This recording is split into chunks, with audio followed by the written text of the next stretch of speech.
January 6th, there's little doubt, we see it on the news every day, that the FBI seems to be sparing no resources to go after some bad actors for the tragedy that occurred on January 6th, which is a very good thing. At the same time, I think there's also a concern out there in the community that a lot of bad actors did similar things, whether it be to federal courthouses or police headquarters across the United States in the summer of 2020. And can you assure the American people that the FBI is working just as hard to give equal justice of law to those kinds of things that are happening there? Absolutely. We have one standard, which is I don't care whether you're upset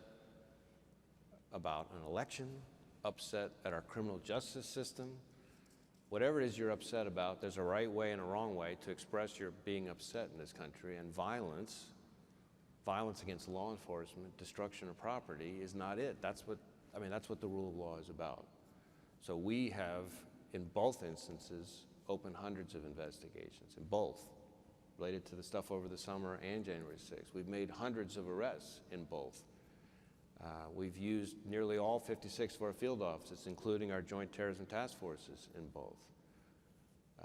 We've used investigative publicity, most wanted posters and things like that in both. There are some differences, though. In the January 6th instance, it happened in broad daylight and has been photographed extensively, people's faces eminently visible, and involved the fairly unmistakable breach and entry into the Congress while they were in the middle of conducting one of their most sacred responsibilities.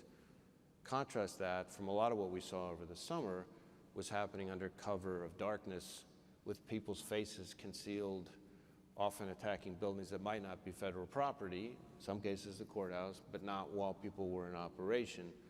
And so the federal hook, the federal jurisdiction, is sometimes a little different, and the ability to prove it is more challenging. But we're still working those cases. In fact, just a couple months ago, I can remember a case in St. Louis where we indicted a guy for arson of a gas station during the summer of 2020 stretch. So we're pursuing both. We're aggressively pursuing both. And as I said, we have one standard, which is you don't get to commit violence.